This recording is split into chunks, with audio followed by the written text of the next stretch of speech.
Hey, sports fans, Coach Nick here, and welcome to the B-Ball Breakdown live show coming at you after the Celtics demolished the Sixers to even up the series 1-1. As always, I'm joined by Andrew Combo Salop.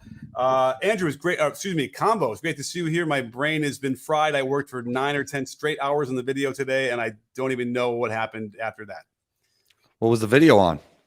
Well, I'm glad that you asked. I released it. If you haven't seen it and you're out there and all you guys are out there, then you should. It is about, help me. Oh, it was about Lakers Warriors. That was good. That was a good game. Definitely a contrast in style. Yes, I even likened it to a football situation where you have a running team versus a passing team. And I think even you are familiar enough with football to know what that means, right, Combo? 100%. Okay. Yes. I did the stat in the video. I did the stat on Twitter right after the game, but I will throw it out there again, and I'll ask you because maybe you didn't see the question or didn't see the answer. Do you know in the last 5 years how many teams have made 15 or more three-pointers than the other in a game? Not many, maybe zero. Okay. No, so it's happened 60 times, believe it or not. And for the last 5 years, like 12 times a year, I guess. It's crazy. Do you know how many times teams that have done that have scored 15 or more threes than the other team? Out of those 60 games, do you know how many times they've won? No, I don't know. 59. That was up until last night.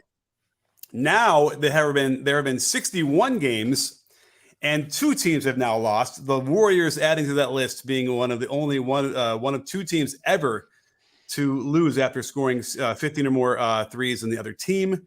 And I think it was pretty clear that the combo of free throws, which they had a 20 free throw advantage there in terms of makes, and blocks, and this covering the paint is really what did it. And it barely did it. I mean, they got a 3 to tie the game. It looked good. He was wide open, and he did. Jordan Poole did not make it. But what did you think of the game? Did you think that the Lakers deserved to win? I did. I mean, they controlled the paint at such a high level that, we've seen that. Like, we're seeing it in the Denver series when you have somebody that just, like, could control the paint. And obviously the Lakers have more than one guy that could do it, right? They have a few. It just changes everything. But, everybody thinks when you trade threes for twos, the team that is making the threes is going to win. But that's not always the case, as we see. That's right. But it's got to be, a lot of things have to fall into place. Because what was weird to me watching it was it did feel like the Warriors were just going to kind of take control of this game at some point. And the only time it didn't feel that way was sort of in the beginning of the fourth quarter. First of all, when Draymond Green – in the video, you have to see it. If you haven't seen it, go watch the video. It's really good, or whatever. After this, go watch it. They added a new wrinkle to their offense, which I hadn't recognized before, which is putting AD in the left corner and then setting a pin down with a guard on him, and then AD would curl in the lane. He got a layup on the first one, and they ran it 6-7 times, and they scored 10 points on it. So it was clearly, hurting the Warriors. And the Lakers might not have a lot of clever offense, but when they figure someone out, they just are ruthless with how they run it over and over. And Draymond Green tries to, get in between the screen and the cutter. And so the screener was, was Schroeder, and AD was his man. And of course, Schroeder sets a really strong screen. Draymond tries to fight through and then ends up slamming into AD. They have to call the foul as an impediment of progress. And then he gets a technical foul. So they were in the penalty. They get 3 points there. That made a 10-point lead. Ultimately, that became a 14-point lead in the beginning of the fourth. That's the only point where I felt like, oh, okay, this is going to be a problem. And then, of course, the Warriors hit him with a 14-0 run, tie the game. I thought that was going to be it. But so I don't know. So anyway, I would be a little bit worried if I'm a team that doesn't shoot threes a lot, doesn't shoot them well anyway, and is going to get outscored by, 5 or 6 threes each of these games. I don't see how they're going to win a 7-game series that way. Well, I mean, LeBron just hasn't been shooting the ball well. They have guys that can make threes, though, like Austin Reeves, D'Angelo Russell. I mean, Rui can hit one every once in a while. They're not like a terrible shooting team, but, guys just have to knock them down. I feel like in the regular season, guys were making them, right? I mean, if you No, want to look at the regular season percentage, it wasn't very good. Now, one thing I didn't do though is look at that since the trade deadline, because everything that the Lakers needs to be done right. since February 20th or whatever that is, that date is, because it has been so radically different. Russ went away in his 3-point shooting. So, and you know what? We could do that. We could actually open up a new tab, press the stats button, and call it up. And just I'll tell you right now in a second what it was. But they don't shoot a lot of them anyway. So even if they did shoot well, technically, like in theory, that the most they're going to make is 6 or 7. And the Warriors, are obviously going to hunt those threes, and they're going to try and make 10, 11, 12. And that seems to be pretty reasonable that way, especially with the way I was seeing defensive played on the perimeter for the Lakers. So, the biggest problem they have was they I think they overthought it. They were like, we're going to just guard Looney and Draymond with 10 feet of space, dropping out like Sabonis was being guarded by the Warriors. And all they did was hand off. And then the guards are coming around. Their men are caught behind the handoff, and there's no support to put a hand up. And they're getting these, they must have gotten 6 or 7 wide open threes that way. So that's a real problem. A lot of it depends on if AD could be this dominant for a whole series. I think they can win that way. Do you think that AD got tired by the end? Do I think he's going to get tired? Well, do you think he got tired in game 1? Yeah. He did. They all look gassed. Because, by the way, LeBron and AD played the entire second half, and AD played almost the whole second quarter. He played 32 straight minutes. There was a halftime, so maybe we don't count that. But they're riding him, and I think that was we'll see if that's going to – I don't think they can keep that up. And that was probably the real key to them winning the game. Because he played 44 minutes, something crazy like that. So I think that's a little bit worrisome. Interestingly enough about the drop coverage, it's what we saw tonight and what we saw against Harden in the game 1, which Harden just destroyed because they dropped so far back in the paint, mostly Horford, a little bit of Williams. And I saw tonight there was a little bit of an adjustment where they didn't drop back as far, and it seemed to have a wondrous effect, at least on Harden not being able to have so much space and not being able to get out. And then also the other thing is, if you watch how the Harden's man got around the screens, they weren't getting hung up as much. That's huge if you can get those guys around and not use too many steps to get around and stay connected. Did you notice that at all? I did. What did you make of Vanderbilt's defense on Steph? It was funny. I think in the second half, he wasn't in there as much to do it, but when they brought him back into the very end, it was really important because I'm kind of going around the question first, but if in the last possession there, when they got Vanderbilt back in the game after some free throws, the Warriors were so used to setting a screen with Poole so that they would force a switch, and that would mean D'Angelo Russell would be on Curry, that when they did that substitution, I don't think they realized it because Poole goes over and screens. So they get Vanderbilt off of Curry, but it's Schroeder is now on Curry, which is not a thing that they necessarily want to isolate either. It's a better matchup, at least for the Lakers. So, but I thought he was really good. He was aggressive. He blocked the shot. That was just, when you block a shot, and you can probably test this as a player, when you get your SHIT packed like we saw some of those shots, you're going to think a couple of times before going back in the lane, aren't you? Yeah, I mean, LeBron actually had some incredible blocks, one on Steph Curry. He was actually moving pretty well last night, especially on defense. Yeah. Well, he saved the day on one on Looney on a nice, beautiful play. And that was the thing is that in order to get your shot blocked, you have to get into the lane and get to the rim, right, for most of those shots. So the Warriors were actually executing pretty well and breaking down the defense. And then LeBron out of nowhere, like blocked the Looney easy dunk. And then he got that nice Steph block too. So they had to make amazing plays to get those stops and give them as much credit as they can. I hope I did in the video because it was really amazing. The one I loved on with LeBron, he blocked it from behind on Looney in a way that's just a high level skill. Let's get to our first super chat because we have best friend of the breakdown isn't even a good enough description anymore for Mike. Mike is just Hall of Famer here. Thank you so much, Mike. And don't forget, if you want your question answered, the best way to do that is on YouTube with the super chat. It really helps us go and keep this show going. And, again, thank you so much for your generosity. All of you guys, and Mike is the absolute GOAT. Would Philly be worse off if they lost a close game tonight? Tonight's game was a burn the film game for the Sixers. What do you think, Combo? Would they be worse off? Would Philly be worse off? No, I don't think so. I think it's like, it doesn't matter the point differential, in my opinion, because it's still going to be 1-1 no matter what. I don't think it makes too much of a difference. They got to get Embiid back integrated into the system in a more seamless way because it felt like everybody else on the team was out of rhythm with Embiid back. I Yeah. mean, Embiid showed some burst at times, but Harden obviously wasn't the same, but Maxey wasn't the same. Tobias Harris didn't seem the same. So they just have to get back to what they were doing in the regular season because this game did not look good with Embiid back. I mean, maybe it was like almost like a take a step back to take 2 steps forward type of thing because obviously you're going to need Embiid to reach your highest ceiling, but they're definitely going to have to learn how to play with him again, it feels like. Yeah, I thought defensively Embiid was pretty good too. He was covering, does all of that covering that he does for people when he had 5 blocks because somebody gets beat and he comes out of nowhere and just erases the shot. Tobias played pretty well. He shot pretty well. But you're right. There was a bit of a disjointed notion to it. And certainly when you go from, Harden hitting 7 threes in game 1 to 0, didn't hit 1 3. And I got to tell you, and at least 3 of those I can think of, those were he was an inch off, maybe even half an inch. You know what I mean? Like I couldn't believe that a couple of those didn't go down. And that could have changed things, right? It would have changed a little bit by the way the Celtics played and then how they defended him. And then, by the way, it's like when they start to make threes like they did to go from, let's just call it, let's say 15 to 30, whatever that was. I mean, at that point, yeah, Doc had to give up, wave the white towel. I don't know what you're going to do about that. I mean, the only solution you have to do is you have to just start jacking up threes and hope that they go in too. There's no other because they were just unconscious. I'm glad to see Derek White played better. Let's see here. Derek White was 5 for 9, 15 points, 3 for 6 from 3.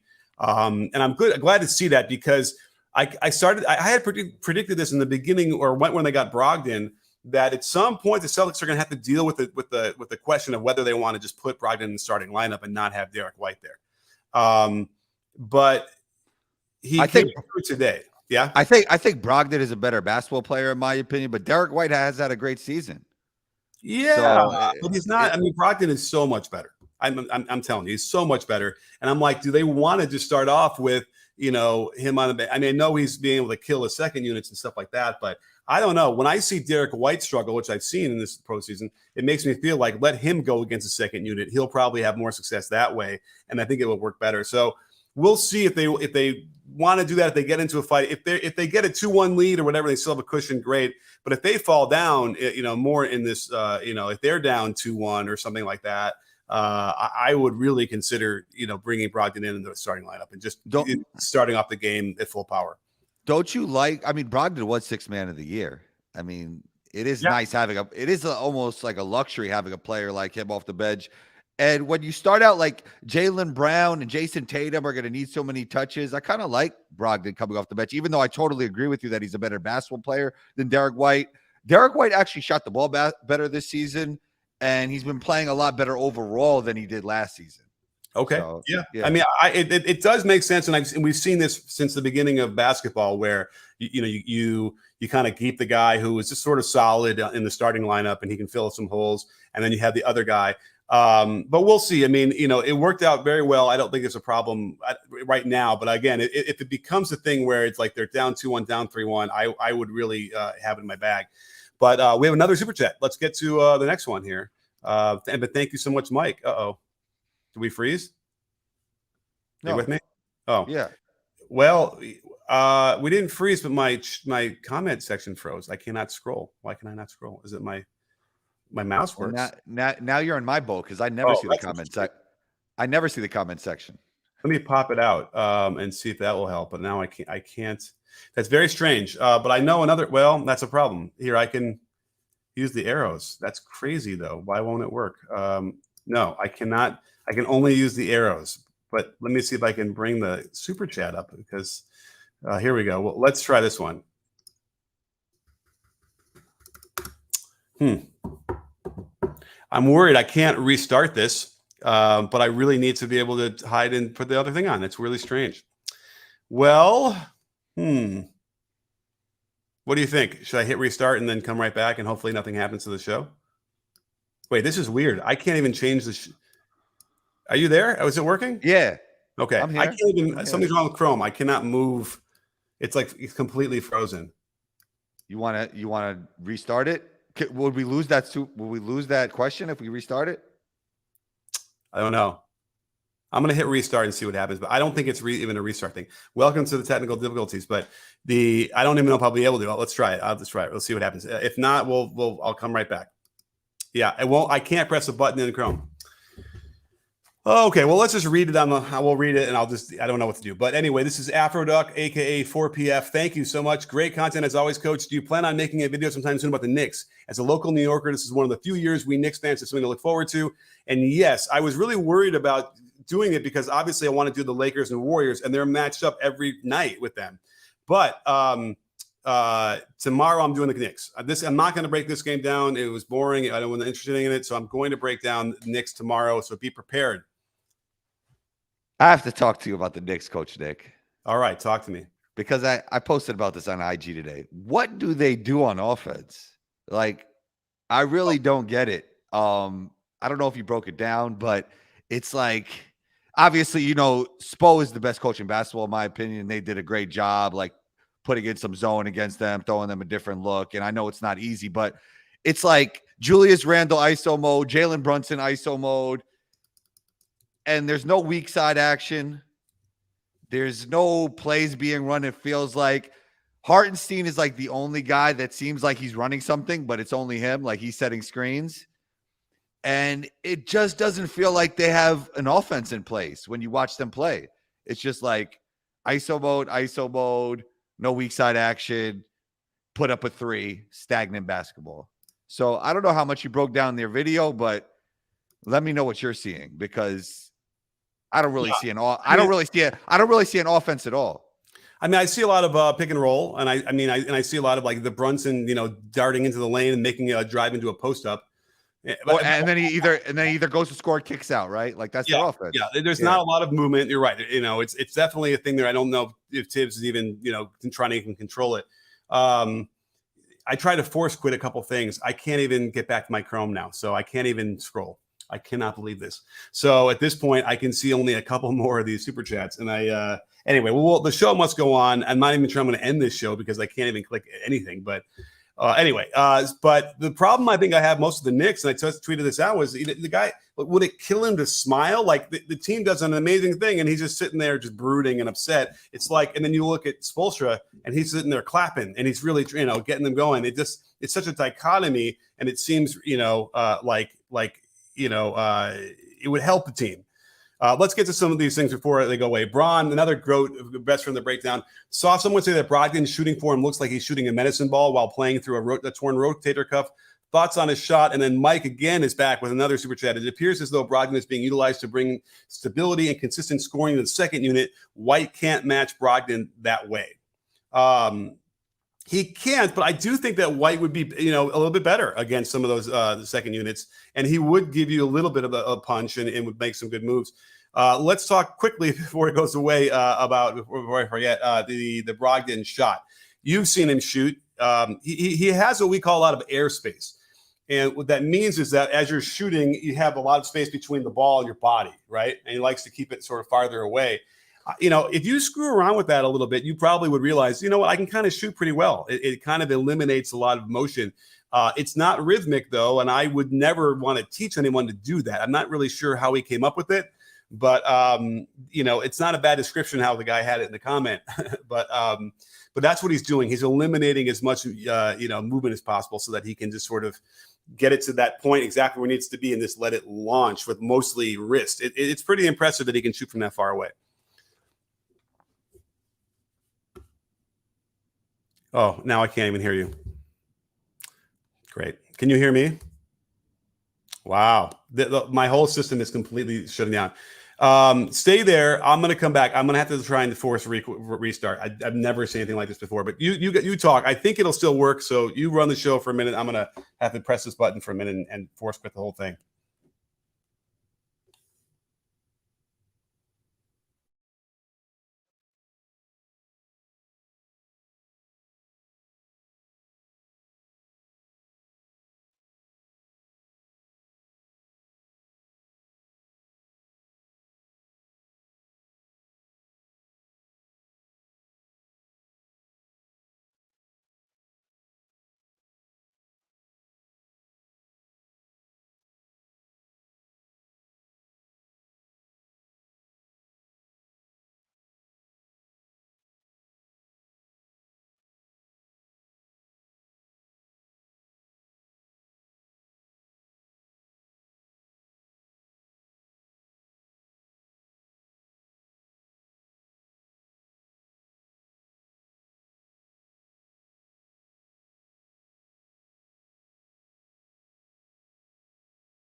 Okay, I'm back. Can you hear me?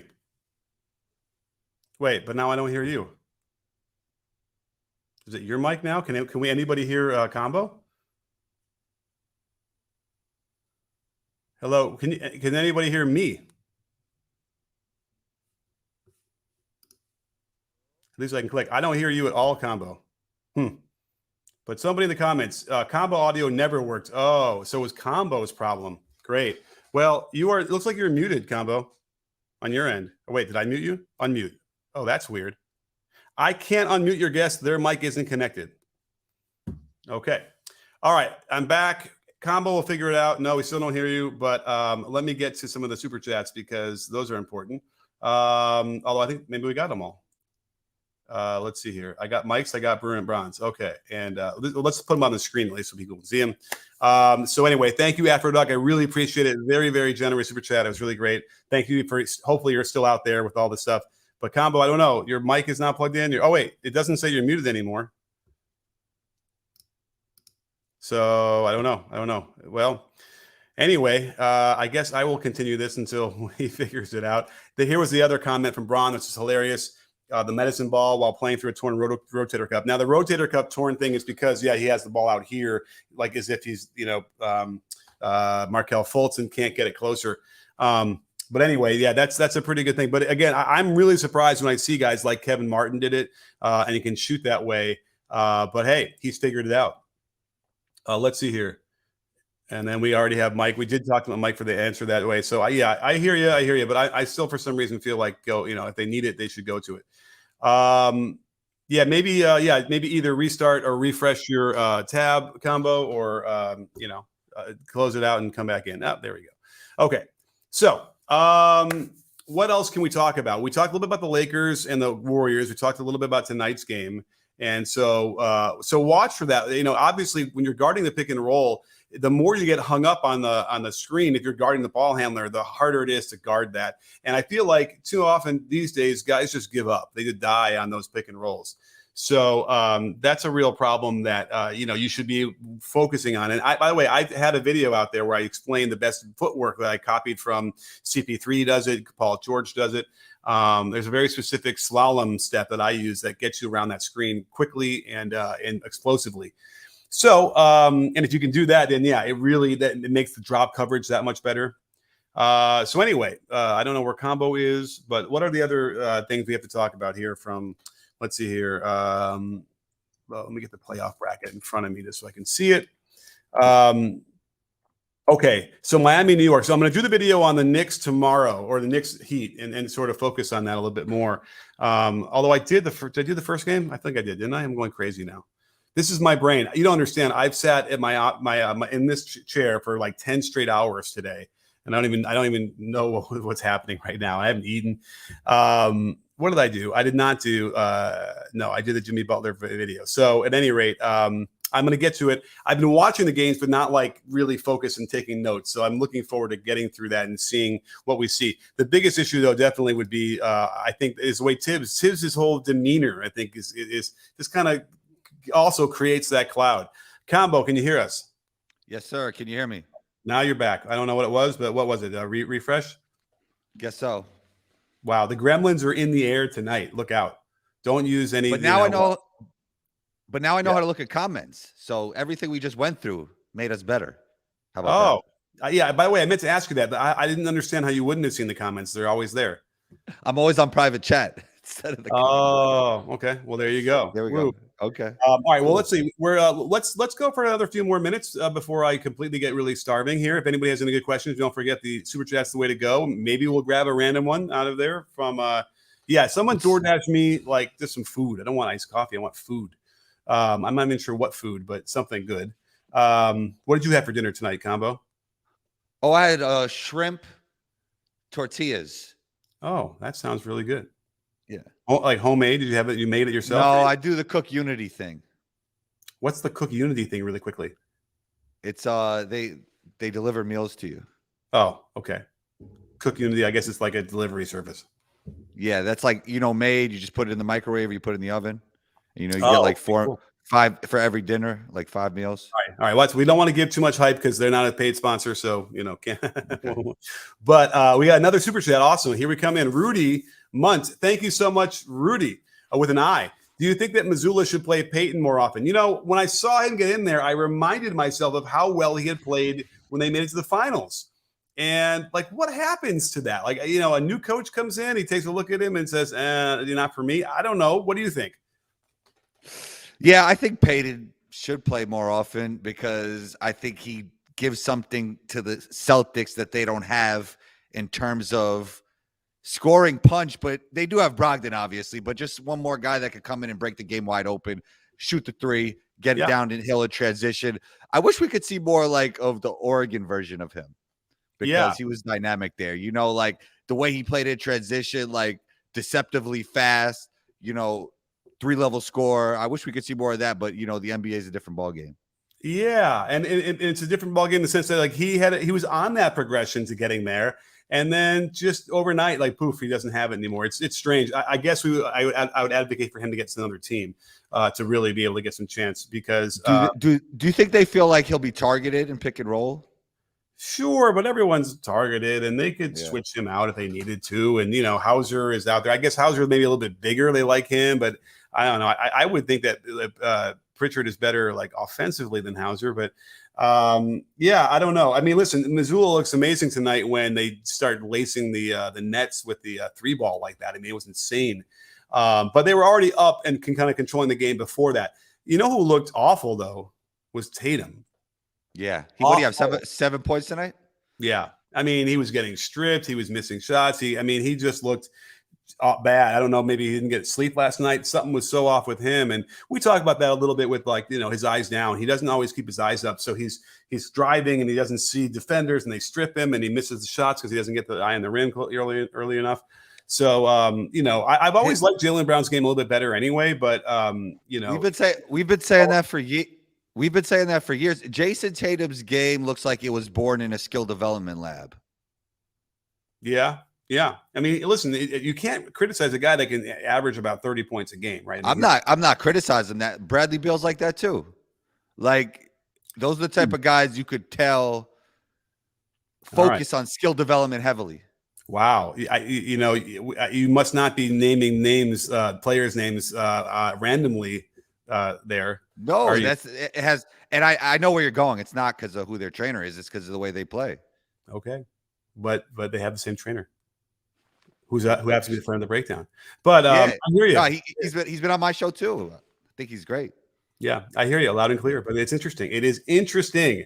And also, I mean, it's like that happens to players at a way lower level as well. When you don't play your sport enough, guys that aren't NBA All-Stars, they're stepping back when they're in transition for no reason. They're doing things that you could tell their game. There's too much skill development going on and not enough playing basketball. Obviously, that's not Tatum and Bradley Beal's problem, but there are people that focus too much on skill development, if that makes sense. I'm a gym rat myself, but you need to balance it with everything else to make yourself a well-rounded player. That is absolutely true. And I like to focus on when I do an individual move, for instance, then we make sure we focus on how to do it out of an offense, So I'm always, it's hilarious. I was working on Saturday with a bunch of kids on Saturday with, the AAU program I coach with. And I was doing, it's so funny what the Warriors do. And they ran it. Was it the Warriors? Wait, I just saw it was maybe the Heat. Or somebody just ran it exactly, and I had just did it without even seeing them doing it. The handoff at the wing into a hit the high post, and you cut the guy back door, and it was just beautiful. And I was running that with them because I was giving them some moves that you can do off of a handoff, and then I'm like, okay, now here's offense that you can get the handoff in, and now we're doing it.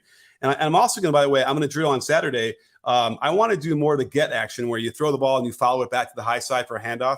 The Heat do this beautifully. The Warriors do it beautifully. And I love that because it gives you sort of structure to an offense, but it can still be free form. If you get lost or you don't know what the movement would be, pass and follow around. And then you can get up in the air for the shot and then you hit the guy rolling. I love that stuff that they do with the Heat a lot. That handoff, he can fake the handoff and go and then give it to the guy coming around. I mean, there's so many things you can do in that two-man game. And that's what I love about watching, those teams play offense. It's great. We have another super chat, and they're really, really generous. Thank you so much, Lee Christensen. I really appreciate that. Thanks for all the content. You make the playoffs more fun regardless of what team advances. Well, thank you so much, Lee. It certainly has been fun for me to do it. Twitter, by the way, has been a little bit weird. You're on Twitter, Combo. Have you noticed it's gotten kind of worse recently in this basketball sphere?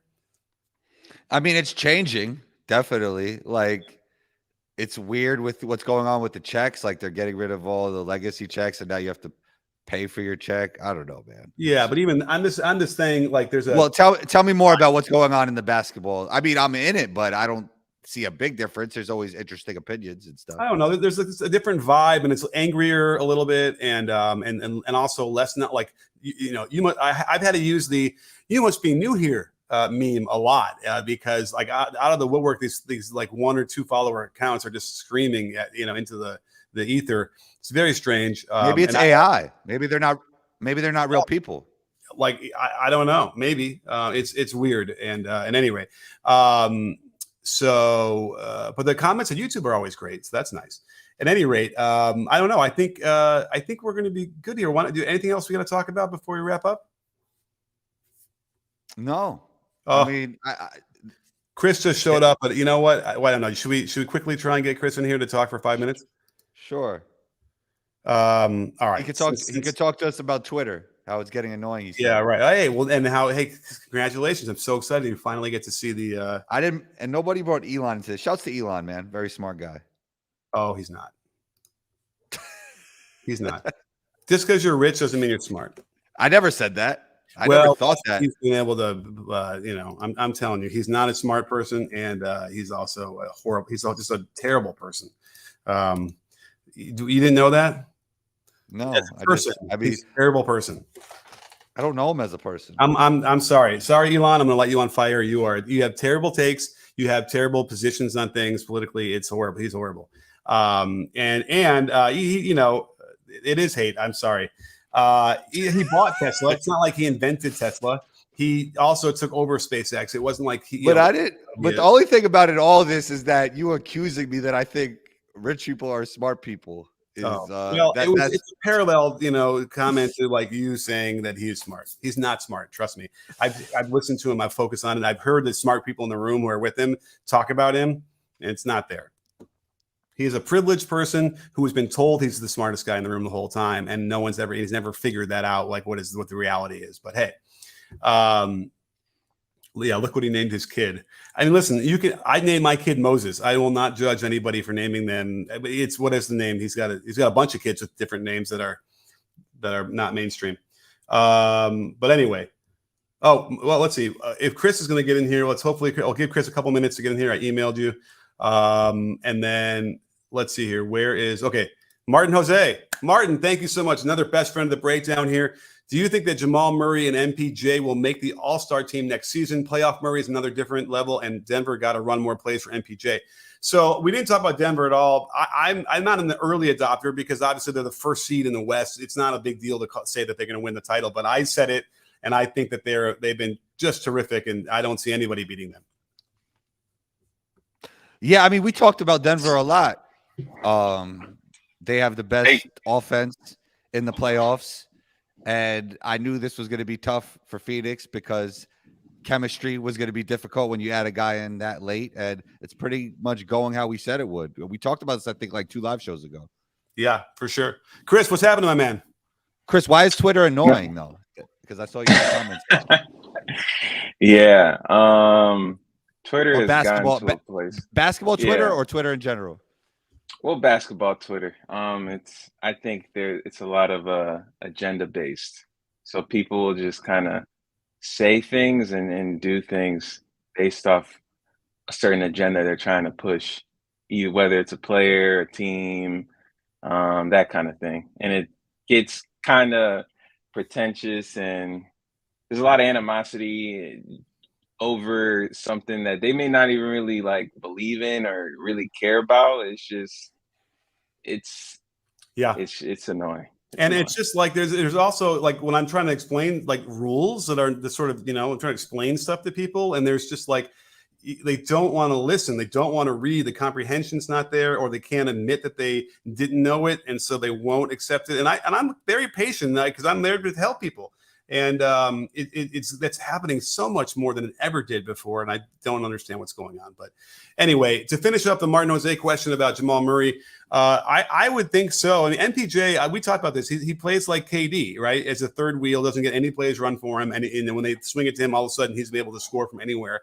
I don't know if his role in Denver will ever get into the point where he'll have gaudy enough stats to get to the All-Star team, but I would like to see that. I'd like to see him be healthy for a whole season or whole half of the season to start and really show off what he can do. You know what would happen is if, like, God forbid, one of the other guys got hurt, right? Then you'd see him all of a sudden shoot that ball. I think he'd be great at it.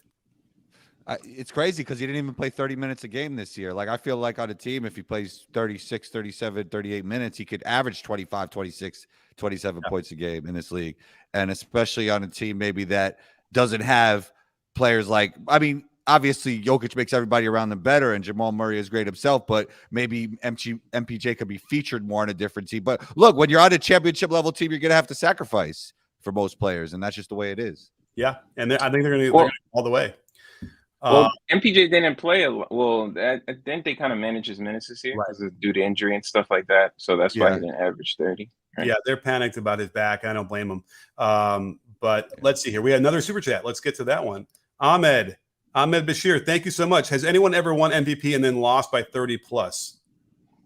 Oh, that same night? Wow, interesting. Probably not, but I kind of feel like I remember sometimes with the Bulls when I was go to those games and Michael would get the trophy and they'd come out flat in those games. But they weren't at home also, so it's kind of a weird situation. The MVP usually get it at home, like the crowd. Sometimes they do come out flat at home, but in this case, they were on the road, so. Yeah, and they didn't do the whole ceremony, which would change the vibe either, which they will do. So we'll see how that happens in the next game. Yeah. You know what? The flatness I also remember probably more of is when they get the rings in the beginning of the next year. Yeah, that's what I remember with the Bulls, like just being off. When you had that pomp and circumstance, sometimes it just throws you off, delays the start time, whatever. But yeah, it was not good. But then again, he's coming back from injury. He was going to be rusty. They were going to have to adjust to him. That's a tough one to manage. They should just feel fortunate they won the first game and they could kind of punt the second one anyway, knowing that they're going to go back home to Philly. I don't feel great about Boston though. I feel probably better tonight having seen that. But again, that bender they went on when they hit like 6 threes in a row, well, something crazy, right? Yeah. That's Tatum didn't make me feel great about it tonight. So I don't know if I feel great about Boston. I don't know if, which by the way means like a team like Philly, they could go all the way to the finals. Of course they could. I mean, I feel like maybe people aren't considering them. I consider them all year. I took that very seriously. Okay. I mean, I felt like you already, like they already tried to.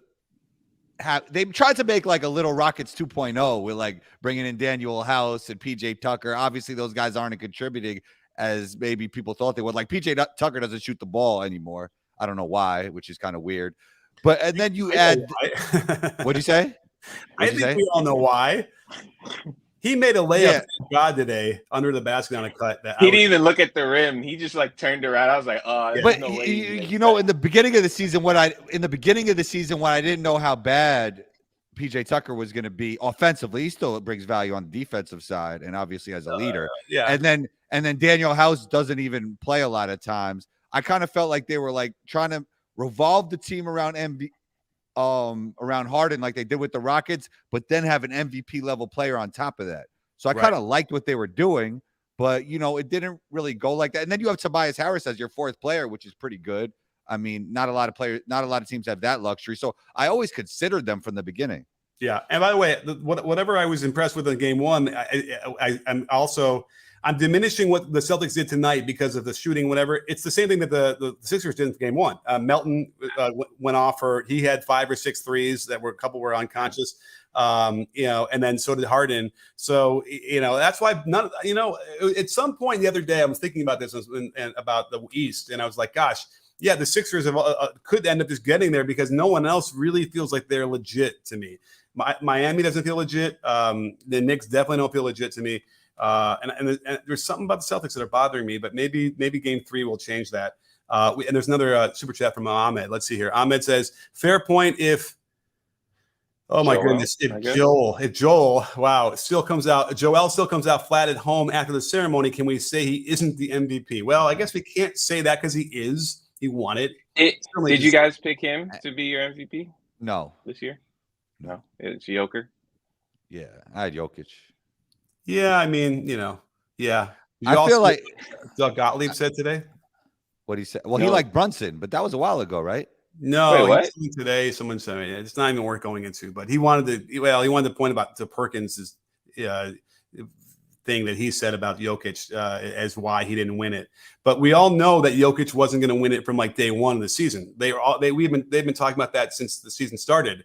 That he's not going to win. Jokic didn't want to win it. I think he was going to win it.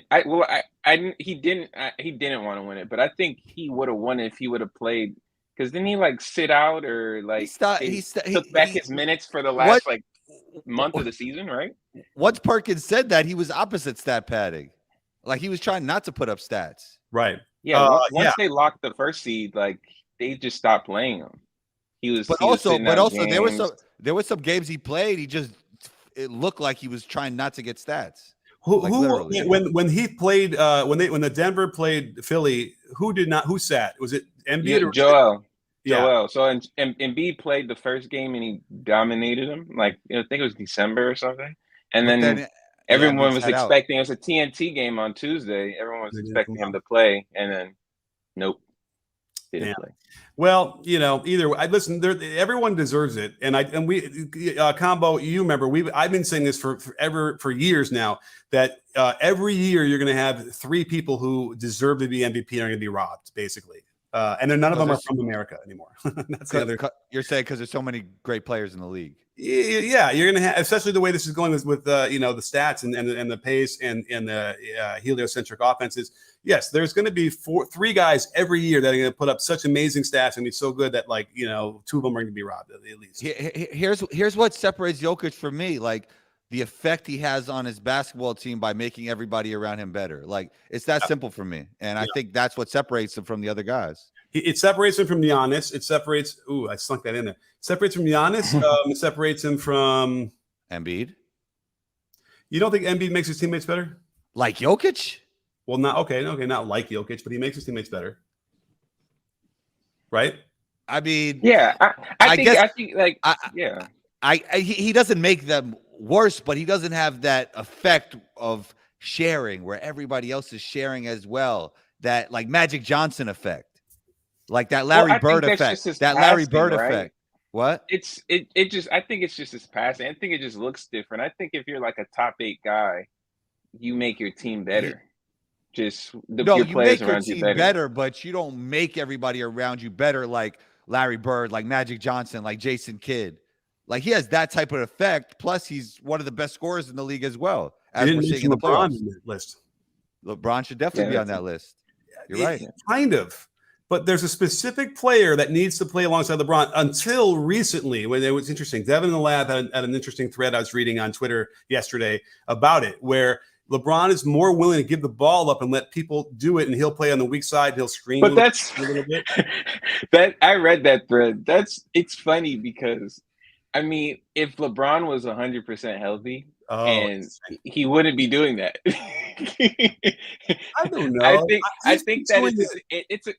think it's a combination of obviously his age. He's 38. He does you can't be on ball 100% of the time anymore. It just doesn't make sense. And his foot contributes to that. So it's like a combination of the two. He's moving pretty well, don't you think, Chris? Actually, I don't. If you actually watch him, he's like for the past 3 years, he's like mastered only moving when he has to. Yeah. If you watch it on certain possessions, he will either not move or like just slightly move. He picks his spots on when he wants to run in transition and feels like he can take advantage and score and stuff like that. But for the most part, it's like he rests during the game. Yeah, he picks his spots. But doesn't every vet do that at times? No, not like LeBron. Right, not like LeBron, His is different. But he's doing a lot now, which I like to see defensively too. And he's making plays, and he'll give the ball up in the backcourt early, like here you go. But so Exactly. he's letting them eat, which is nice. But he doesn't, and he does move a little bit on the weak side, but not a lot either. So it's not like really like helping them get better. But he's giving them more opportunities. Where back in the day, you wouldn't. You would have to sit there and wait for. He has to conserve his energy. You can see him get gassed in certain parts of the game. You guys are saying it's like YMCA, LA Fitness type vet. 100%. Like he's like mastered it. Yeah, he's mastered it. All right, we have one more super chat, and then we'll go for another minute or two, and then we got to wrap this up. Ahmed, again, thank you. My goodness gracious, thank you so much for the multiple super chats. He's throwing dimes everywhere. You can hear me shaking my head when Joel won MVP. Also, there was someone that didn't have Jokic in their top 5 votes. Bet that was Perkins. Now that's interesting. Do we know who that was? No, I didn't hear that. Someone didn't have him in his top 5. Nah, I doubt that would be Perkins because after all that, he still praises Jokic and he knows how good he is. I doubt that would be Perkins. Perkins had one of the worst takes I've ever heard about that whole thing, but whatever. Well, no, tell me, what was it? All right, you want to get it? Okay. He said that the only reason why okay, gosh, now I'm forgetting. He said that because he was white. What was it again? White voters. It was basically since anytime there's a great white player, the voters tend to lean to vote them for the MVP. Okay. But the weird thing was but he used a stat that he cut off exactly so that Magic wouldn't be included. Like in 1990, I think it cut off or something like that. Yeah, and which is another kind of random, like, why then? Because it doesn't help you in your argument. I think it's back-to-back MVPs and whatever.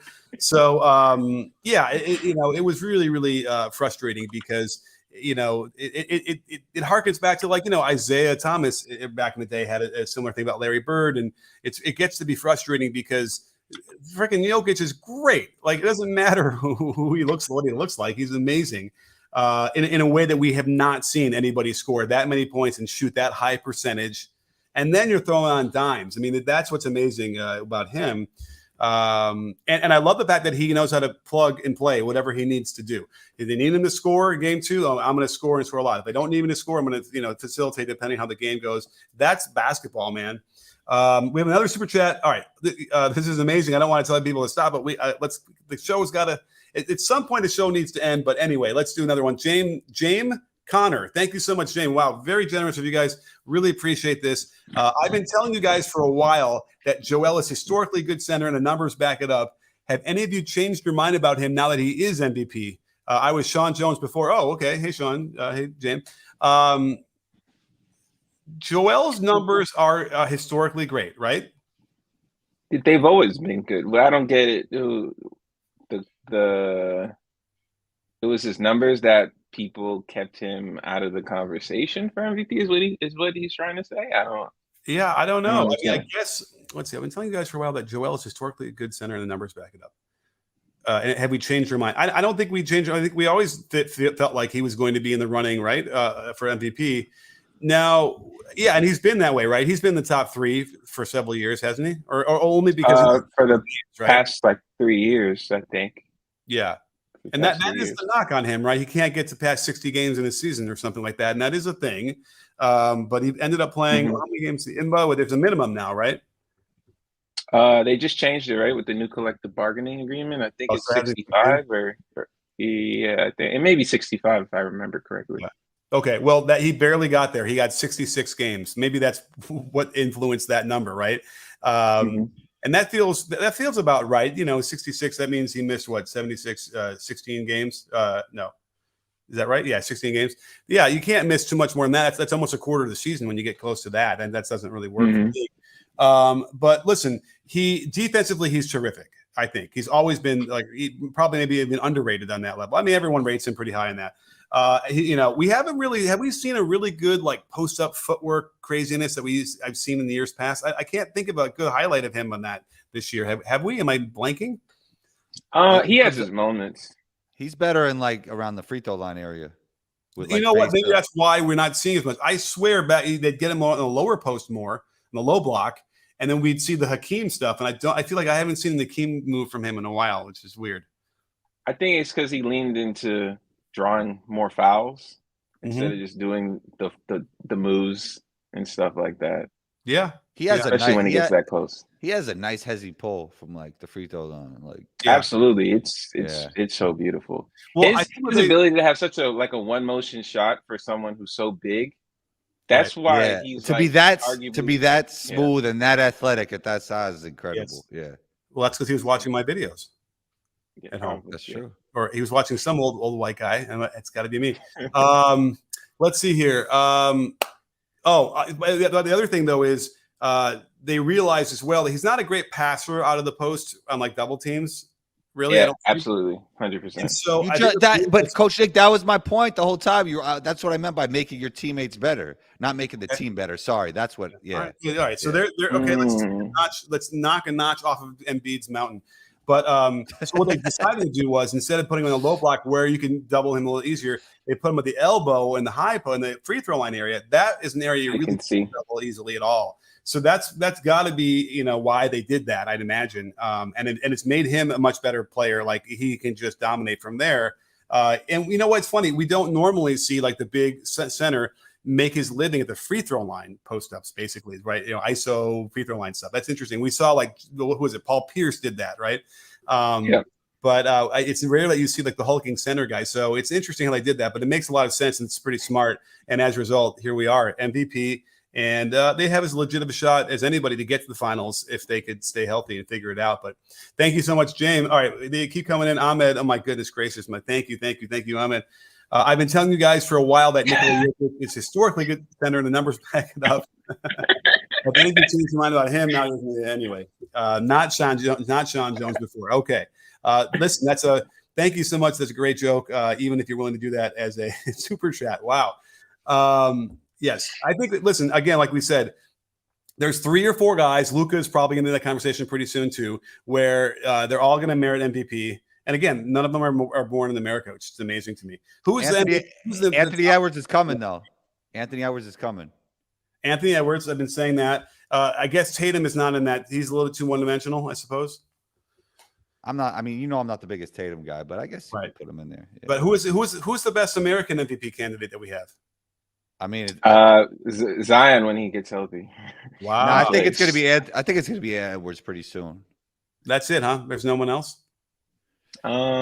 Maybe I could see if Ja Morant, LaMelo, Ja Morant or LaMelo if LaMelo ever gets on a good team. LaMelo's from his own planet. Yeah. Wow. I don't really feel like Brunson. I mean, I threw Brunson in there a little bit as just against Brunson. But what do you guys think about Cade Cunningham? That's not a bad one. Yeah, maybe in the future. Yeah, like 7 years down the line. Yeah, probably. Well, Cade Cunningham this next year. This is his year. He needs to show us the next step, or else I'm going to give up. Oh, we didn't get to talk about Dillon Brooks, man. What? Wow. I didn't think that was. I didn't really like what Memphis did with that. Right, we'll wrap up with Dillon Brooks. Why not? It doesn't sound like the team leaked that. But it was, by the way, a very aggressive reporting. Yeah.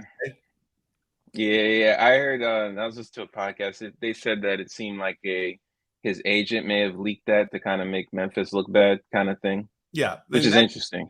And by the way, like if they're negotiating, they're talking, they're like, listen, we're done, and we don't want. Now, here's the thing: Brooks is the guy they have to upgrade. Without question, he's the guy that they need to upgrade. It's not that position is not. They're not getting enough from there.